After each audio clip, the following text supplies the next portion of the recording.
Dice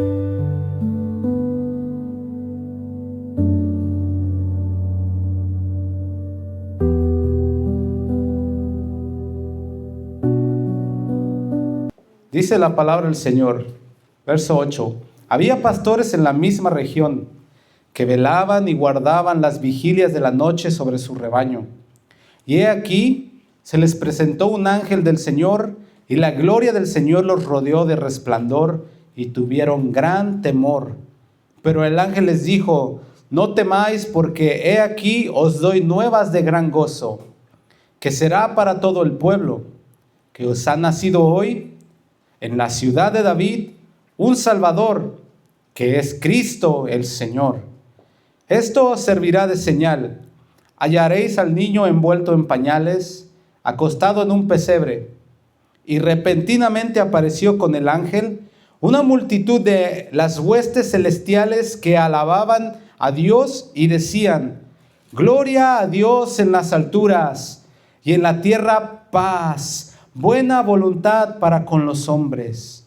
Sucedió que cuando los ángeles se fueron de ellos al cielo, los pastores se dijeron unos a otros: pasemos pues hasta Belén y veamos esto que ha sucedido y que el Señor nos ha manifestado.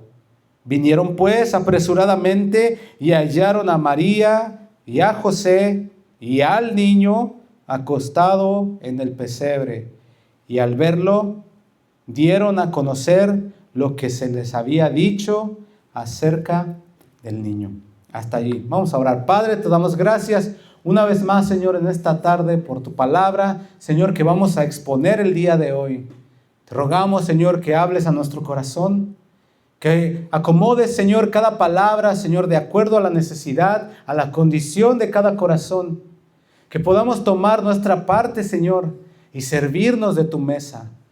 Porque este alimento, Señor, que tú nos te estás dando en esta tarde es para alimentar nuestro espíritu, Señor. Que cada uno pueda venir con confianza a tu mesa y tomar, Señor, lo que corresponde. Para que podamos, Señor, mi Dios, seguir creciendo en el conocimiento de tu voluntad, en el conocimiento, Señor, de tu palabra. Danos la gracia, Señor, para poder recibirla y obedecerla. En el nombre de Jesús. Amén y amén. Pueden tomar su asiento, hermanos. Tema número 2 de ¿qué es la Navidad? La semana pasada hablamos de, ¿se acuerdan cuál fue el tema? El gran anuncio. Fue anunciado antes de aparecer en el mundo, irrumpir en la vida de la creación. Jesús fue anunciado por los profetas. Todas las profecías de Él se cumplieron al pie de la letra, tal como estaba escrito de Él. Pero tuvo que haber un anuncio y vimos cómo el ángel se le apareció a María. ¿Te acuerdas de esa escena? Y le dijo: no tengas temor, María. Como ahorita cantamos, no tengan temor. La salvación llegó y darás a luz un niño y le pondrás por nombre Jesús. ¿Qué significa Jesús? ¿Vimos la otra vez? Salvador, o la salvación del Señor. Y así dice el canto que entonamos hace un momento: no tengan temor, la salvación llegó. El día de hoy vamos a estar hablando de la parte número 2, al gran anuncio. Y como tema le puse nuestra respuesta al gran anuncio. Porque debemos dar una respuesta cuando se nos anuncia algo. Pero el problema es que en esta generación en la cual tú y yo vivimos, que no significa que la generación, porque es problemática y apartada de Dios, no quiere decir que nosotros tengamos que ser así. No quiere decir que nosotros nos hagamos parte de esa generación. Pero la tristeza es que la generación de hoy está saturada de información. Saben mucho, se ha investigado mucho. La ciencia ha aumentado, ciertamente, dijo Daniel. Ha aumentado demasiado. Pero no hay respuesta espiritual a esa información, a ese conocimiento. No se le está dando una respuesta a lo que Dios está pidiendo de la gente o de la creación. Sabemos versículos. Hoy en día, hasta ahí en Facebook y en las redes sociales, hay uno que se le conoce como el teólogo callejero, ¿no? Que es una persona sin hogar pero es teólogo. Y le hacen una pregunta teológica y se las responde. Pero ¿por qué está sucediendo esto de que siendo teólogo vive en la calle y vive como si estuviera desamparado? ¿Cuál está siendo su respuesta de él a ese conocimiento que está dando acerca del Hijo de Dios y de la Escritura, si él mismo no puede vivir ni dar una respuesta? Sabemos versículos, cantamos canciones, qué bonitos cantos los que damos. Asistimos a los cultos, hablamos de la adoración a Dios. De todo eso no hay problema, está bien. Pero ¿cuál está siendo nuestra respuesta? La gran pregunta es, en esta Navidad, algo que nos confronta no es cuánto sabemos, sino qué hacemos cuando Dios se nos revela. A esa revelación, ¿qué hacemos? ¿Cómo damos respuesta? ¿Cómo estamos respondiendo al llamado de Dios? La noche del nacimiento de Jesús no fue una noche común. Fue una noche donde se rompió el cielo porque se abrió y salieron ángeles. ¿Alguna vez ustedes han tenido una visión de las huestes celestiales adorando a Dios? O el día de hoy nos unimos a una hueste celestial adorando a Dios, en una atmósfera espiritual y llena de alabanza hacia Él. Pero nunca hemos visto ciertamente ángeles, ¿verdad? En un coro celestial haciendo alabanza y glorificando el nombre de Dios. Tal vez no lo hemos visto, algunos tal vez lo han escuchado, pero no hemos sido partícipes completamente de algo abierto así. Pero ese día se rompió el cielo, los ángeles hablaron y cantaron, una estrella brilló y Dios irrumpió en la historia humana, mostrándose. Nunca antes lo habían visto así. Solamente a ciertos personajes se les revelaba, pero ellos eran simples pastores, trabajando en el oficio. Y de repente se abrió el cielo y vieron algo tan magnífico que cambió su vida para siempre. Frente a esa revelación, nadie se quedó neutral. Nadie dijo, ¿y qué pasó? ¿Quién sabe? Vamos a seguir trabajando. Nadie dijo eso. Aquí vemos dos grupos. La semana pasada hablé de los sabios. ¿Te acuerdas de dónde venían los sabios? A veces llegaron a Belén, pero venían del oriente. A veces nos quedamos pensando de dónde venían, cómo supieron, ¿no? La semana pasada aprendimos cómo es que supieron ellos, cómo se impregnaron de la revelación de que iba a venir un Salvador, de que iba a venir un rey. Se les reveló el Señor a ellos por medio de la estrella, acudieron al lugar donde tenían que ir, se les dio la revelación escrita, la palabra de Dios, y de allí fueron a donde estaba el rey. No se quedaron quietos.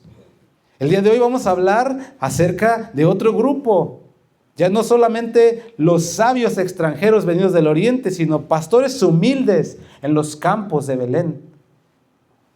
Ellos no compartían cultura entre sabios y los pastores, no compartían cultura. No compartían nivel social. Los otros eran ilustres de la sociedad. Se juntaban con la alcurnia de su reino porque eran conocedores, estudiosos.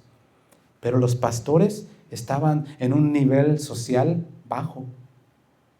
No compartían educación, ni mucho menos trasfondo religioso, pero compartieron algo en común que toda la iglesia de Cristo el día de hoy comparte. No importa si somos extranjeros, no importa si somos de buena familia, no importa si tenemos posición económica o si no tenemos, si estamos enfermos, si estamos sanos, si somos X y X y Y, no importa. Todos compartimos una misma cosa y esta es adorar al mismo Rey. Eso hicieron ellos también. Adoraron al mismo Cristo que había nacido. Hoy vamos a unir estas dos escenas para descubrir una verdad que nos va a acorralar. ¿Estás listo? ¿Ovejas están listas para ser acorraladas? La verdadera adoración no se define por lo que decimos, sino por cómo respondemos a la revelación de Cristo. Estamos acostumbrados a evadir las preguntas que se nos hacen incómodas. Hermano, el que está aquí, el de la camisa rojita, ¿cuánto dinero tienes en el banco? Esa información no te la puedo compartir. Es una pregunta.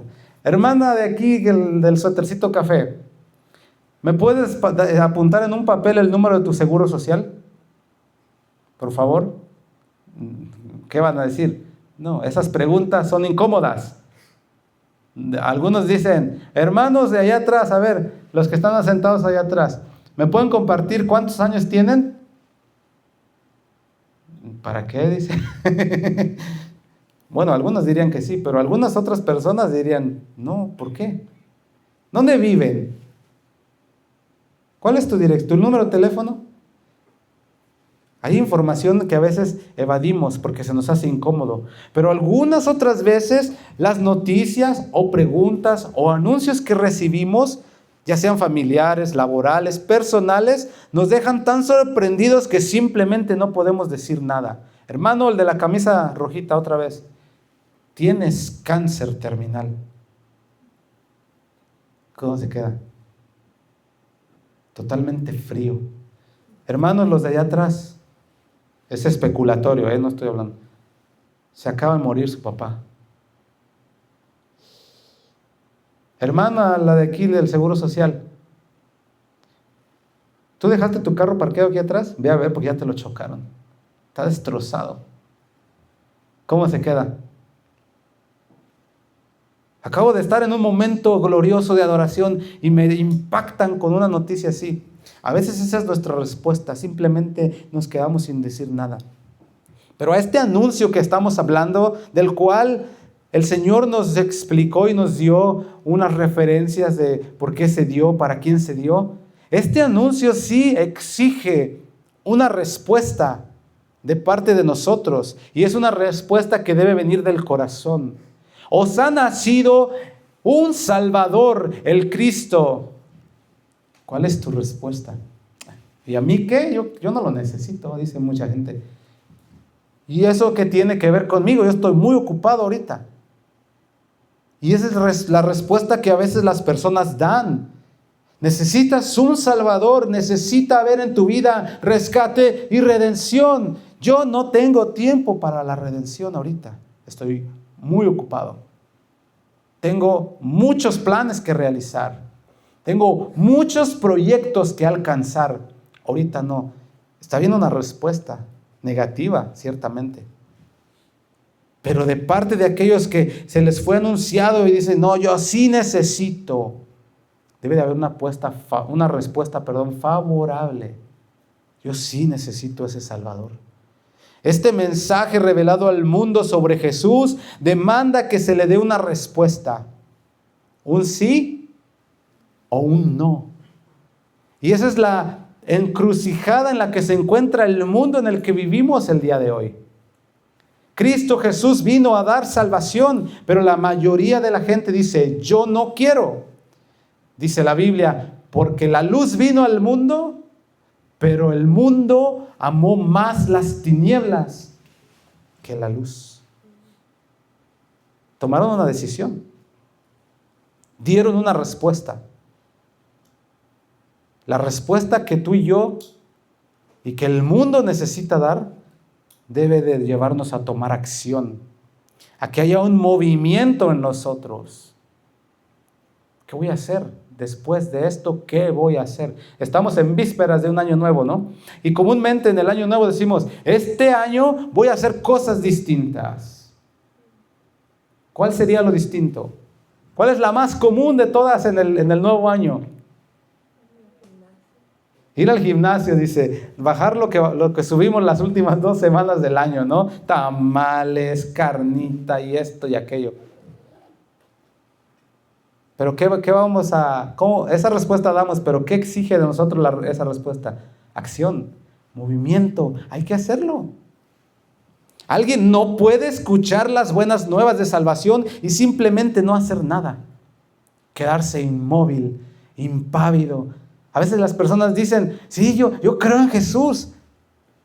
¿Qué sigue? Entrégale tu vida, confía completamente en Él. Yo creo en Jesús, pero algo los detiene. No hay acción, no hay movimiento. Algunas personas, quien quiera que sean, no pueden encontrarse con Jesús y simplemente seguir caminando de la misma manera. No se puede. No se debe. Dios se revela y se ha revelado desde tiempos antiguos. Romanos 1:19, solamente apúntalo. Dice lo siguiente: porque lo que de Dios se conoce, les es manifiesto. O sea, o entiéndase, se les ha dado a entender. Pues Dios se los manifestó. ¿Qué entiendes de Dios? Sé que es Dios grande, poderoso, digno de gloria y alabanza. Mucha gente tiene ese concepto y está correcto. Pero ¿por qué cuando la gente dice, pues vamos a la iglesia, no quieren? Alguna persona que alguna vez invitamos dijo, a mí sí me gusta ir a la iglesia, pero lo que no me gusta es las alabanzas. Pero tú sabes que Dios es digno de alabanza y gloria. No, sí, claro que sí, pero pues tiene ángeles allá que lo adoren a ellos. Yo no. No hay acción, no hay movimiento. No se puede. La respuesta no es la congruente, ¿cierto? El texto que acabo de citar es como si dijéramos, Dios se ha revelado al mundo, incluso a través de la creación, todo lo que vemos, la lluvia, los árboles, el cielo, etc. Y esa revelación siempre ha demandado una respuesta de la creación hacia Dios. ¿Qué has sabido de Dios? ¿Dios es grande y poderoso? Amén. ¿Él es fuerte e invencible? Amén. Entonces, ¿por qué le tienes miedo al diablo? Si Dios está contigo. Si Dios es fuerte y poderoso e invencible, ¿por qué le tenemos más miedo a los demonios? Si los demonios tiemblan en su nombre y se van corriendo y huyen delante de su presencia. No puede haber nada inmundo en la presencia de Dios. ¿Por qué le tenemos miedo a ellos? Es que está tenebroso, ¿no?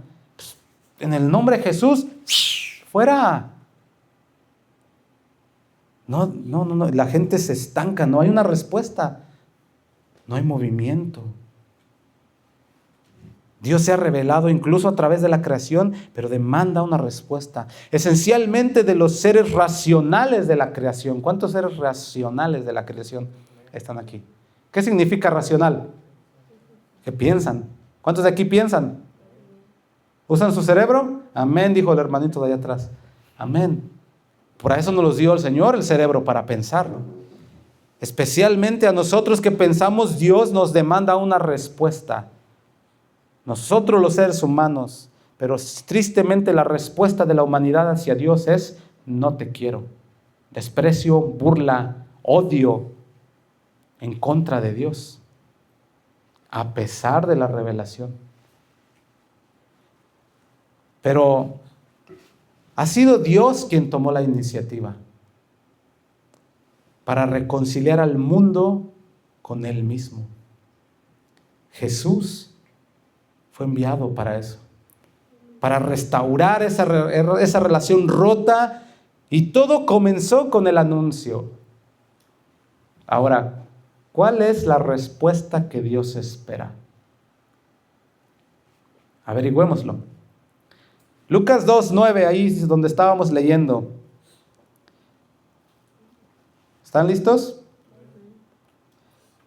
Dice el verso 9. Y he aquí se les presentó un ángel del Señor, y la gloria del Señor les rodeó de resplandor, y tuvieron gran temor. Pero el ángel les dijo, no teman, porque aquí doy nuevas de gran gozo, que será para todo el pueblo, que os ha nacido hoy en la ciudad de David un Salvador, que es Cristo el Señor.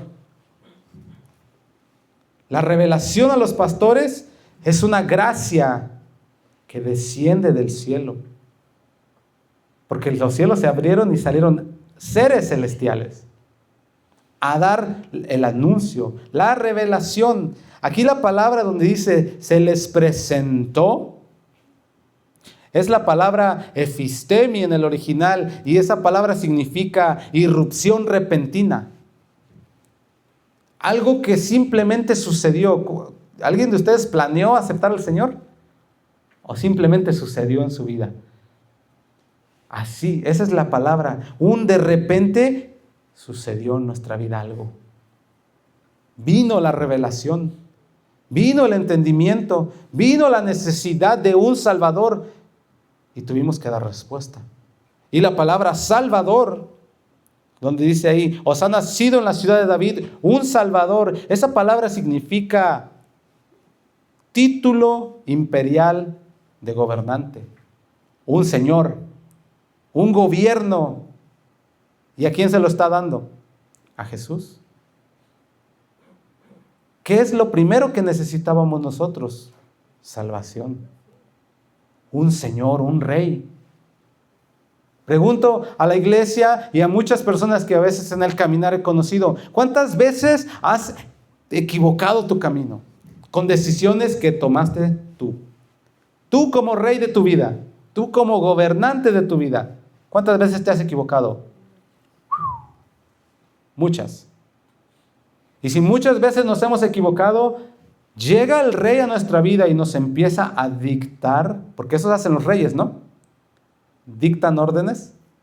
Nunca en toda la historia de la humanidad, ni de ninguna época, ni de ninguna cultura, se ha visto un rey que no gobierne con órdenes, nunca. ¿Cierto? Entonces llega el rey a nuestra vida y nos dicta órdenes, nos da, porque dice Isaías 9, Él es consejero, nos aconseja, nos empuja, nos impulsa, pero a veces nos resistimos. Entonces llega ese de repente, pero como es muy de repente, estamos acostumbrados a nosotros mismos ser señores de nosotros mismos. El Señor empieza a impulsar y a dar órdenes, por ejemplo, la idolatría.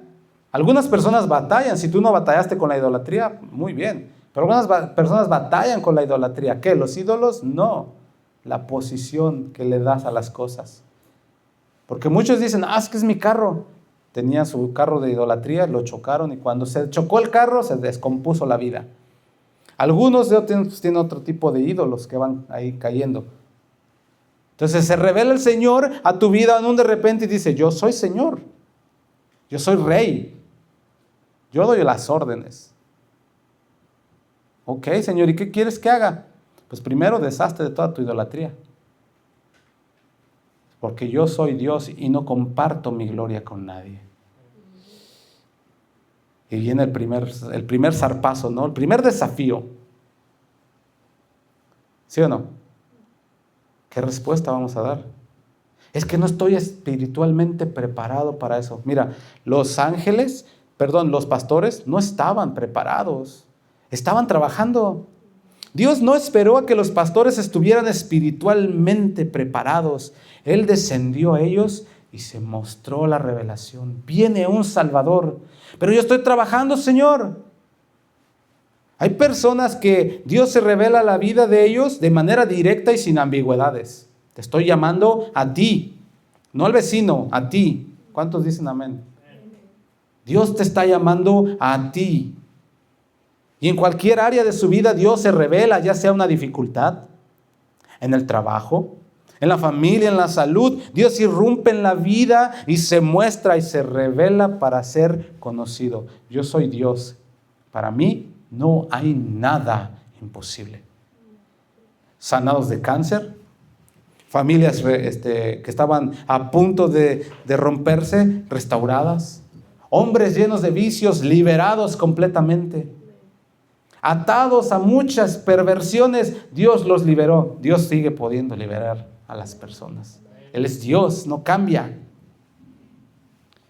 Y no precisamente cuando la gente está en una condición espiritual y más sabia es cuando Dios se revela. Es cuando precisamente están en la peor condición de su vida, enfermos, desesperados, con problemas. Es cuando llega el Señor y dice, aquí estoy. Te he estado llamando y simplemente no me haces caso. Aquí estoy. Volteamos a verlo y decimos, sí, Señor, ayúdame. Y se revela tu vida, te rescata, te limpia, te sana, etc.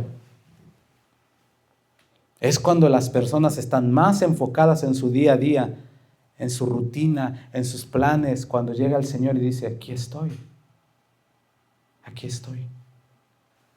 Pero no a todos es igual. Hay otros que la gracia se les revela diferente. Por ejemplo, a los sabios. Ahorita hablamos de los pastores. Ellos estaban en su día a día trabajando hasta largas horas de la noche. Pero hay otros que se les revela de manera progresiva.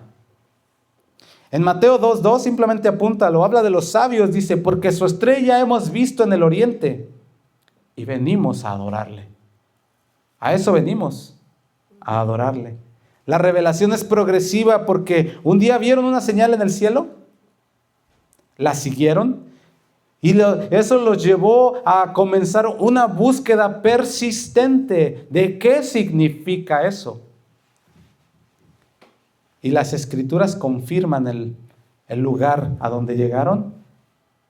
Preguntó Herodes, ¿te acuerdas de la predicación de la semana pasada? ¿Dónde ha de nacer el rey? Y llegan los escribas y empiezan a buscar en la revelación. Oh, dice Miqueas 5:2, que allá en Belén. ¿En Belén? Vamos a ver dónde está el rey. Allá los llevó. Dios se revela de formas distintas, pero nunca deja una revelación sin propósito. Nunca. A este grupo, a los sabios, Dios les revela por señales, por estudio y por persistencia. Son personas igual que los demás, ocupados en su día a día, trabajando. Solo que el enfoque de este grupo está en estudiar, en observar y en analizar. Totalmente distinto. Podríamos decir que son personas intelectualmente notables, ¿no? Estudiosos, eruditos, como dijéramos hoy. Personas dedicadas al estudio. Y que un detalle en un libro o en una escritura, a este tipo de personas que están acostumbrados a esto, un simple detalle en un libro les abre un mundo completo de investigación, porque quieren saber por qué dice eso. No sé si alguna vez has escuchado de eso. Nosotros pasamos y leemos, ni le notamos nada, pero la gente observadora y estudiosa dice, ¿por qué dice esta pequeña palabra aquí? Un prefijo, un sufijo o un qué, lo que sea, me despertó la atención. Y eso los lleva a realizar investigaciones abundantes solo para saber por qué decía tal cosa. Ejemplos, porque a veces la gente dice, es que el evangelio y el camino de Dios es para gente lavada del coco, que no tiene manera de pensar, se dejan guiar por lo que dice el pastor más loco que ellos, que está enfrente, y que dice y habla y habla y habla. No, mira, ¿alguna vez has oído de Blaise Pascal? Nacido en 1623, matemático y físico. Blaise Pascal es el que inventó la teoría de la probabilidad. Y después la empezó a usar. ¿Qué probabilidad hay de que ese mueble se rompa y se caiga? Y nosotros decimos, pues nada, es de fierro, ¿cómo se va a romper? Pero un estudioso comienza a analizar. Mira, si en dado caso que no sé cuál sea la probabilidad, pero esa viga se puede caer, ¿no? Y si se cae y le pega y lo parte a la mitad, hay entre un 50 y empiezan a observar la viga, empiezan a observar el cable, empiezan a observar un fenómeno natural, un terremoto, un huracán, un tornado, y de repente, mira, caemos en un 0.23% de probabilidades que ese poste se rompa. ¡Wow! ¿De dónde salió todo eso? Personas que están aquí. El aporte clave de Blaise Pascal en las matemáticas modernas fueron el pensamiento intelectual brillante, pero también él cuestionaba la fe meramente tradicional. Decía, yo veo a la gente ir a la iglesia, se reúnen, alguien les predica, cantan y eso se me hace una pérdida de tiempo. Pero como él tenía esa manera de pensar y de estar observando, vamos a ver qué es lo que están haciendo. Y empezar a observar. Yo conozco a este que va a la iglesia. Lo he visto, pasa por mi calle todos los días. Va con su esposa, va con sus hijos, va con 2 vecinos. Y entonces lo empiezo a observar, empiezo a ver. Pues él tomaba Ya vi dónde vive en un barrio bien feo. Y de repente cuando sale, los borrachitos de su alrededor le dicen, vamos a echarnos unas chelas. No, yo ya no, porque ya soy cristiano y estoy obedeciendo al Señor. Entonces eso quiere decir que él se juntaba, y empiezan a notar, él se juntaba con los borrachos. Entonces va con los borrachos y le pregunta, ¿de dónde conoces al hermano Julián? No, pues es que éramos compas de aquí de la cantina de San Jerónimo. Oh sí, tomábamos cada tercer día, ahí estábamos. ¿Y ahora por qué va a la iglesia? Pues es que alguien le predicó y se convirtió, y ahora todos los domingos está ahí como fanático, pero nosotros le decimos, ven. Entonces empieza a apuntar. Cuestionaba la fe tradicional, pero empezó a ver que había personas que entraban y cuando salían eran totalmente distintos. ¿Qué le pasó a ese borracho? Conoció a Cristo. ¿Qué le pasó a esa mujer adúltera? Conoció a Cristo. ¿Qué le pasó a ese niño mentiroso? Conoció a Cristo. Totalmente distintas las vidas. Entonces él empezó a decir, no, algo está pasando allí. Y empezó a buscar la fe razonable, no emocional.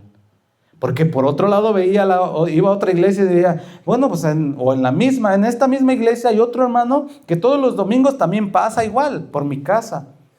Ya entré yo por curiosidad a ver la iglesia, ¿no? Porque le da curiosidad al que está investigando. ¿Qué está pasando aquí? Entonces ve al hermano que estaba en la cantina, pero ahora viene a la iglesia. Y ve al otro que está, te doy gloria, gloria.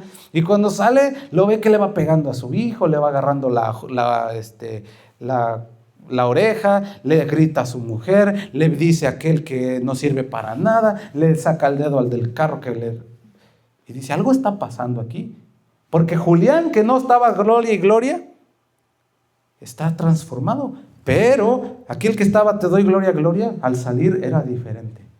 Él fue quien introdujo esta búsqueda de una fe razonable y no emocional. ¿Qué está pasando? Blaise Pascal es una persona notable, ¿eh? Él investigó profundamente la condición humana. Al observar todas estas cosas, hay sectores de la iglesia donde el efecto es diferente y otros donde no está habiendo efecto. ¿Qué está pasando? Se puso a apuntar la condición humana, la razón.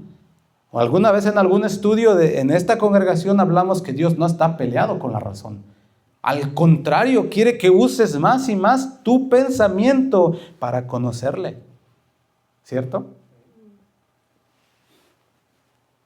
Y estudió también la evidencia histórica del cristianismo. ¿Cómo comenzó? Eso lo llevó a tener una experiencia reveladora. Dice la historia, en 1654 escribió, el Dios de Abraham, de Isaac y de Jacob no es de los filósofos ni de los sabios. Porque Él no es filósofo. Él es fuego. Cambia, transforma. Totalmente distinto. Imagínate, el que era crítico del cristianismo se volvió cristiano al investigar. C.S. Lewis, también muy conocido filósofo y estudiador de la literatura, profesor en Oxford y en Cambridge, universidades muy prestigiosas. ¿Será que el cristianismo es para tontos? Mentes brillantes, ¿eh? Autor del libro Mero Cristianismo. Comenzó su caminar siendo un ateo completo y hecho. Yo no creo nada. Consideraba el cristianismo una historia de mentiras. Dice, eso que les dicen allá es tontería. Él comenzaba a debatir con los cristianos e introdujo el debate intelectual. Muéstrame con evidencias intelectuales la existencia de Dios. Quiero conocer, a ver, pero tú y yo sabemos, dice Romanos, que Dios no se revela a través de la mente humana o los pensamientos humanos, sino por fe. Totalmente distinto. Comenzó a hacer un estudio histórico de los evangelios, porque decía, yo no me la creo. Quiero ver, a ver si es cierto lo que dicen, a ver si es cierto lo que predican. Quiero estar seguro de eso que está diciendo, y se metía a investigar. y se topó con otro cristiano de apellido Tolkien, que empezó a decirle, yo empecé igual que tú, empecé a investigar, mira, y le comenzó a mostrar sus hallazgos del cristianismo.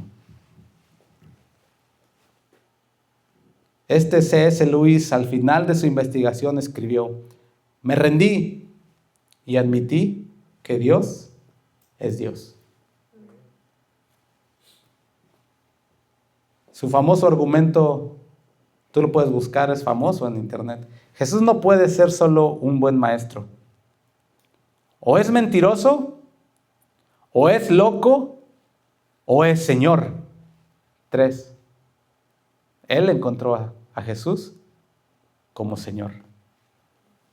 No más como mentiroso, no más como loco. Comenzó dudando, terminó adorando. Francis Collins, el director del proyecto Genoma Humano, ¿has tú escuchado del ADN? ¿Cómo se descubrió el ADN? Bueno, este señor ateo, también resulta, consideraba la fe una muleta psicológica, algo que alguien te implanta ahí y que te hace depender de ello. Si tú no te apoyas en la muleta, te caes. Si tú no buscas a Dios por medio de la religión, estás tirado. Es lo que decía el pensamiento de antes. Por eso te dicen, ve a la iglesia, porque para no tener una vida en el suelo.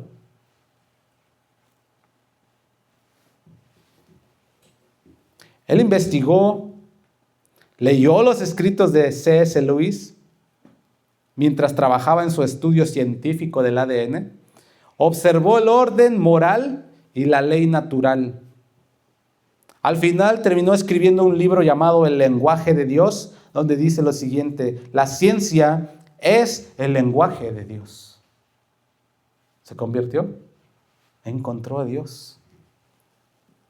John Lennox, por último, matemático, profesor de Oxford, rodeado de ateísmo académico, cuestionador del racionalismo materialista, comenzó su proceso de investigación del cristianismo con diálogos con científicos ateos, tratando de apoyar su versión. Dios no existe.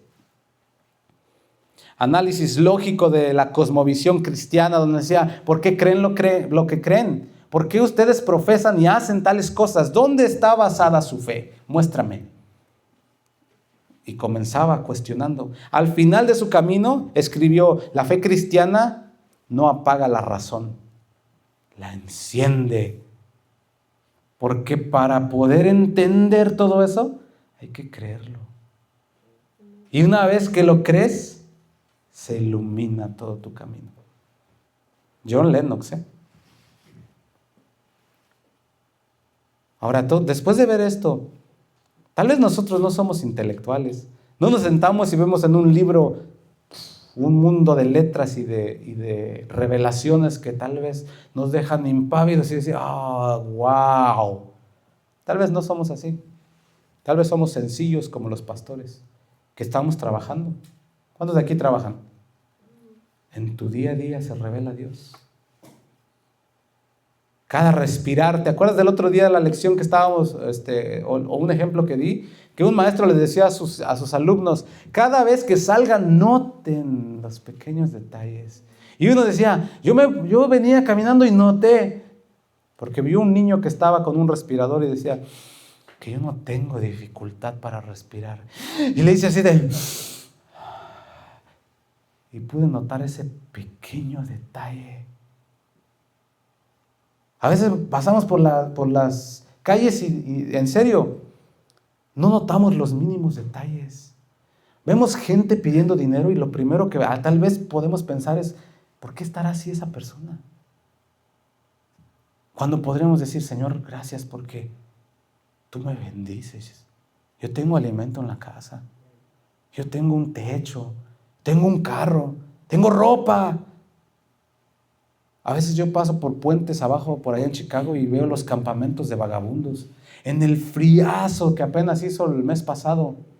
Friazo, y estaban ahí con como 50 millones de cobijas encima. Pues así quieren, ¿para qué andan haciendo sus...? No, pero Yo no estoy diciendo si quieren o no quieren, sino notar los pequeños detalles. Yo tengo suéter, tengo un lugar. En nuestro día a día nos revela el Señor. A los pastores, la revelación de lo que estaban viendo se tradujo en adoración obediente. Dice en Lucas 2:15, si todavía estás ahí en Lucas, después de que recibieron la visión y vieron a los ángeles y recibieron el anuncio, tal vez no con libros, tal vez no con estudios, tal vez no, en su vida diaria, así como tú y yo, en nuestro trabajo, de repente vas orando, manejando y te cae una revelación que dices, wow, Señor, ¿qué es esto? Una simple acción de gracias. Esa revelación nos lleva a una acción. Lucas 2:15 dice, pasemos pues hasta Belén. Vamos a ver si es cierto esto. No negociaron, no calcularon riesgos, no propusieron la adoración genuina, irrumpe la rutina en tu vida diaria. ¿Qué está sucediendo? Ahí donde te cae la revelación, donde te cae la palabra que te habló, respondes. Durante estas últimas semanas hemos visto a muchas personas decir, yo quiero ir a la iglesia. Yo andaba buscando una congregación y estaba orando y mira, ahorita tú que me estás diciendo, eso es lo que yo estaba esperando. Dame la dirección y allá te caigo. Órale, vamos. Dicen, yo he escuchado de la Biblia, de Cristo. Claro, yo necesito, voy a ir. Pero simplemente no complementan sus palabras con su acción. No lo hacen. Su respuesta es incongruente porque hay algo que los detiene. La rutina, las ocupaciones, las cosas personales, la familia, el esposo, la esposa, el qué dirán, los gustos personales. Hay mucho que podríamos decir en todo esto. Pero Jesús lo dijo de una manera más clara. Mateo 10:37 dijo el Señor, el que ama a padre o madre más que a mí, no es digno de mí. Aquí está la revelación. He aquí te ha nacido un Salvador. Necesita tu vida una redención porque estás hundido. Sí, yo necesito, pero es que mi esposo dijo que no. Sí, yo necesito, pero es que. El que ama a hijo o a hija más que a mí, no es digno de mí. Yo no lo estoy diciendo, son palabras de Jesús. Y el que no toma su cruz y sigue en pos de mí, no es digno de mí. El que haya su vida, la perderá. Y el que pierde su vida por causa de mí, la hallará. Hay un precio que pagar. ¿Por la salvación? No, por seguir a Jesús. El problema no es tener trabajo, hermanos, no malentiendan. El problema no es tener familia, ni ocios. ¿Cuántos tenemos ocios? No socios, ocios. Un ocio que tengas. El problema es darle más importancia a las cosas. A todo lo que nos rodea, más que al que nos está llamando. Ese es el problema. Y a veces las personas dicen, sí quiero ir, pero es que mi trabajo, es que mi patrón, es que mi esposo, es que mi esposa, es que mi hijo, es que mi suegra, es que el chucho, todos son el problema. Los pastores dejaron todo, hasta las ovejas. Dice el verso 16 de Lucas 2. El 15 decía, pasemos pues hasta Belén. Y el 16 dice, vinieron pues apresuradamente. ¿Qué los está deteniendo a la gente cuando le anuncias el evangelio? ¿Qué es lo que los detiene? Muchas cosas ahí. Pero el ejemplo de los pastores es, recibimos la revelación, vamos corriendo a ver. ¿Qué está pasando? Yo necesito. ¿Necesitas? ¿Qué te detiene? La palabra apresuradamente significa con diligencia y sin distracción. ¿Qué los podría distraer a ellos cuando estaban pastoreando sus ovejas? ¿El trabajo? ¿Sí o no? ¿En los peligros? Había lobos. Pero ellos no dejaron que nada los distrajera. Vinieron apresuradamente. La apresuración, esa característica es una cualidad de la voluntad. Eso es lo que necesitas hacer tú. No, a veces decimos, ¿no? Entre oración así, Señor, apresura mis pasos. No, pues tú métele. Tú hazle, ¿qué? Es que yo quisiera, Señor. Bueno, ahorita vamos a ver un poquito más. La fe verdadera no camina arrastrando los pies. ¿Recibiste revelación? ¿El Señor te está hablando? ¿Está transformando tu vida? Apresura tus pies. No los vayas arrastrando.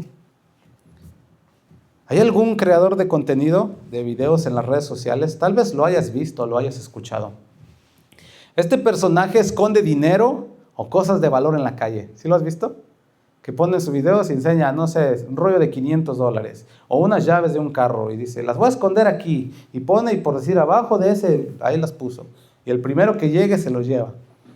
Entonces, en ciertos puntos de la ciudad donde él pone una cámara, ¿no? Para grabar. Y son zonas que la gente conoce. Ah, pues tal placita, ya sé dónde está. Y vámonos, corriendo. Ahí va el punto. Algo se les anuncia, publica el video donde está escondida la cosa, y la gente, ¿cómo va? Pregunto, ¿cómo van? ¿Así? Yo he visto los videos, cómo llegan. Y a veces 2, 3, 4 personas ahí. Y el primero que lo encuentra, casi el otro se lo quiere arrebatar, como diciendo, yo llegué primero, ¿por qué lo encontraste tú? Con apresuración. No van arrastrando los pies, no van con flojera. ¿Cuál es la razón de su euforia? Porque saben el valor de lo que está allí. Y si llegan y lo encuentran, saben que es suyo. ¿Tú sabes el valor de Cristo? ¿Tú sabes cuál es el valor de la salvación? ¿Tú sabes cuál es el valor del anuncio que se te dio y el llamado que Dios puso en ti? Apresura tus pasos. Apresúrate. Fueron a ver, porque la fe que busca, encuentra. No fueron a analizar, fueron a ver.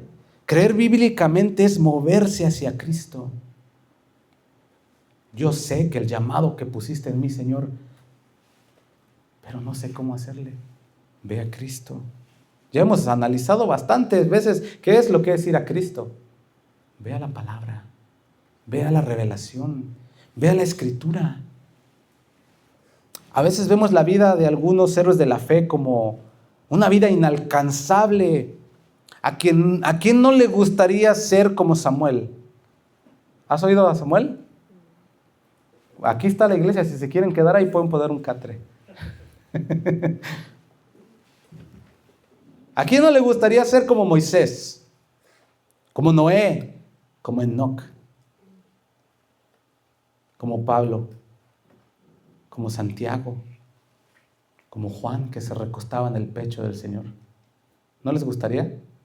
Pero a veces vemos eso como algo inalcanzable.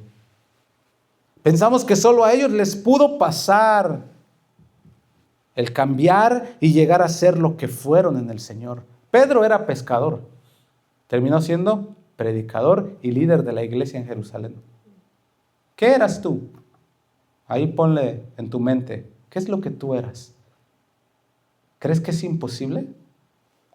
A ninguno de ellos los distrajo nada, creyeron al mensaje, hicieron, obedecieron, fueron y vieron lo que se había anunciado para ellos, que era verdad. Hermanos, Dios sigue cambiando. Dios sigue sanando, Dios sigue restaurando vidas, sigue haciendo milagros. Él sigue siendo Dios. Sigue.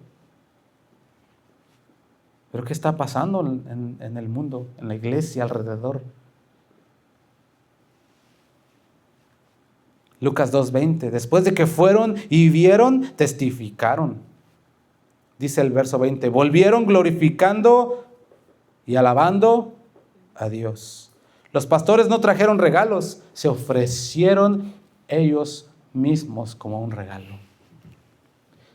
Si tú ya has creído al anuncio, ve y dile al mundo, anúncialo, que tu vida sea una ofrenda al Señor. Te recuerdo lo que dice Romanos 12:1. Os ruego pues, hermanos, por las misericordias de Dios, que os presentéis vosotros mismos como sacrificio vivo, santo, agradable a Dios, que es vuestro culto racional. ¿Has creído, hermano?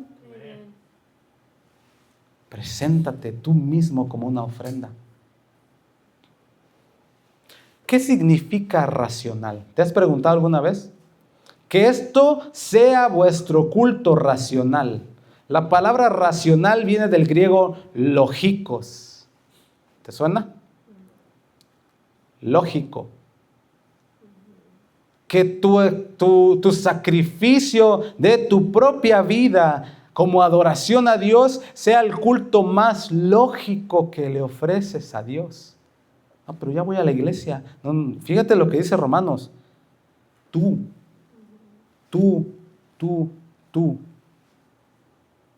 Ofrécete. Eso es lo más lógico.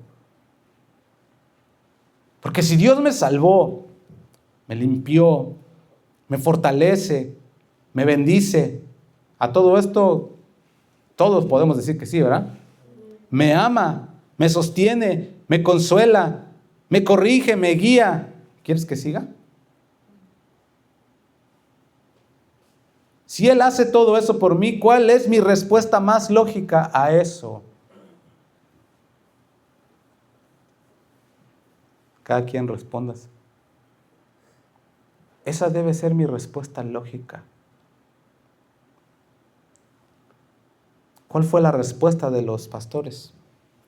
De los sabios. Mateo 2:11. Estamos intercalando la situación de los pastores y de los sabios.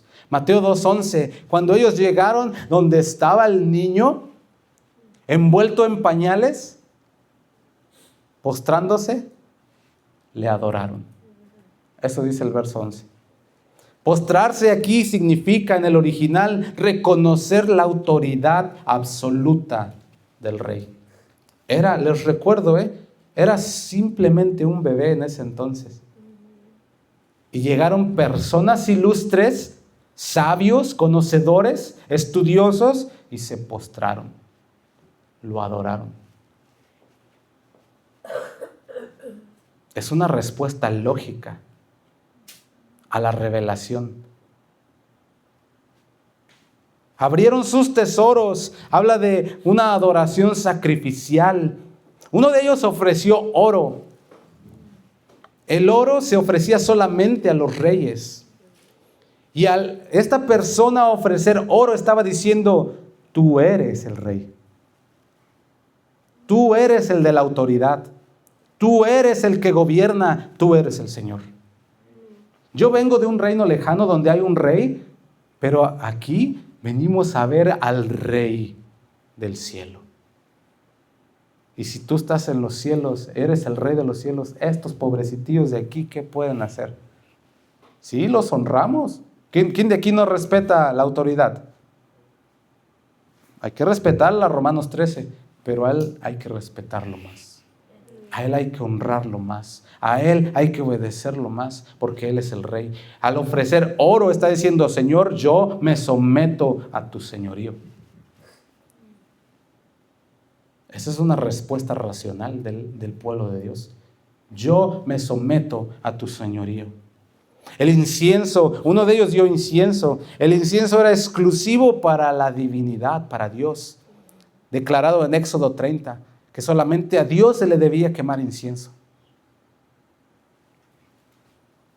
Está hablando, Señor, solamente a ti te adoramos. Tú, el que estás acostado en ese pesebre humilde, tú eres Dios. No solamente eres Rey y Señor, eres Dios. Y a ti te debemos nuestra obediencia. A ti únicamente oraremos, a ti únicamente levantaremos nuestras manos, a ti únicamente nos postraremos, a ti únicamente obedeceremos porque eres Dios. Y la mirra está hablando de la muerte. Jesús es Salvador y es suficiente. Cuando el cuerpo de Jesús fue bajado de la cruz, la preparación que le dieron incluía los ungüentos y todos estos brebajes de mezclas de hierbas para, así como lo que hacen hoy para la embalsamificación de los muertos, que los cubren con cosas para que no se descompongan. En ese tiempo el ritual decía que tenían que prepararlos así. La mirra estaba diciendo, no solamente eres rey, Señor, y eres Dios, sino que también el Dios hombre morirá para salvarnos. Eres nuestro Salvador. Es una rendición total en estas tres áreas. 3 dones, 3 regalos que confiesan todo el evangelio. Tú eres rey, Dios y Salvador. Y si estudian o si alguna vez se ponen a observar el Evangelio de Mateo, esa es la manera en que Mateo presenta el Evangelio a sus oyentes. Jesús es Rey, Jesús es Dios y Jesús es Salvador. Ahí quedó. Regresaron a su tierra por otro camino, pero no volvieron igual que como llegaron. Contrasto esto para terminar. Los pastores no tenían estatus, pero los sabios sí tenían, eran personas ilustres. 2 totalmente distintos. Los pastores no tenían dones o regalos materiales que traer al Señor. Los sabios llegaron con muchos regalos costosos. A los pastores la revelación fue inmediata. Para los sabios fue progresiva. La adoración de los pastores fue sencilla. La de ellos, de los sabios, fue simbólica. Oro, incienso y mirra. Tú eres Dios, Rey y Salvador. Pero ambos se movieron, fueron, caminaron, se extendieron, se impulsaron. Vamos, hay que ver esto. Se humillaron, obedecieron. Fueron transformados y los sabios adoraron con lo que tenían, pero los pastores adoraron con lo que eran. Eso es una verdadera adoración. La Navidad revela estas 3 mentiras comunes. Puedo adorar, pero sin cambiar mi agenda, porque los pastores lo dejaron todo. Yo quiero adorar a Dios, pero estoy muy ocupado, tengo muchas cosas que hacer. Toma el ejemplo de ellos. Tómate un momento en tu ajetreada agenda. Adora al Señor. Ríndete a Él. ¿Qué quieres que yo haga, Señor? Muéstrame. Yo no sé, tal vez no puedo entenderlo, pero tú muéstrame. Número 2, puedo adorar sin rendir mi voluntad. Los sabios, ilustres, bien cambiados, se postraron. Se va a ensuciar mi traje Armani. Armani en el infierno está lleno. Señor, tú eres digno de adoración. Y número 3, puedo adorar sin ser transformado. Porque ambos adoraron a Jesús, pero regresaron distintos. La verdad es que nadie puede adorar a Jesús genuinamente si no cambia su agenda.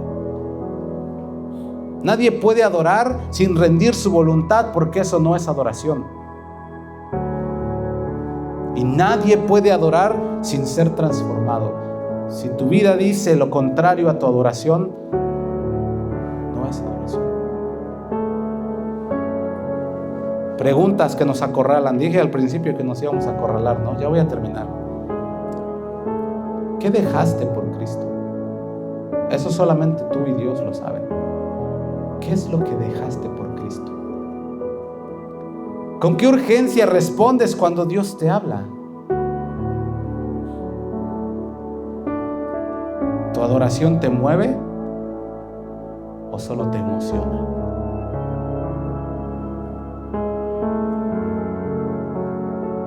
Esa noche en Belén, Nadie que realmente vio a Jesús volvió igual.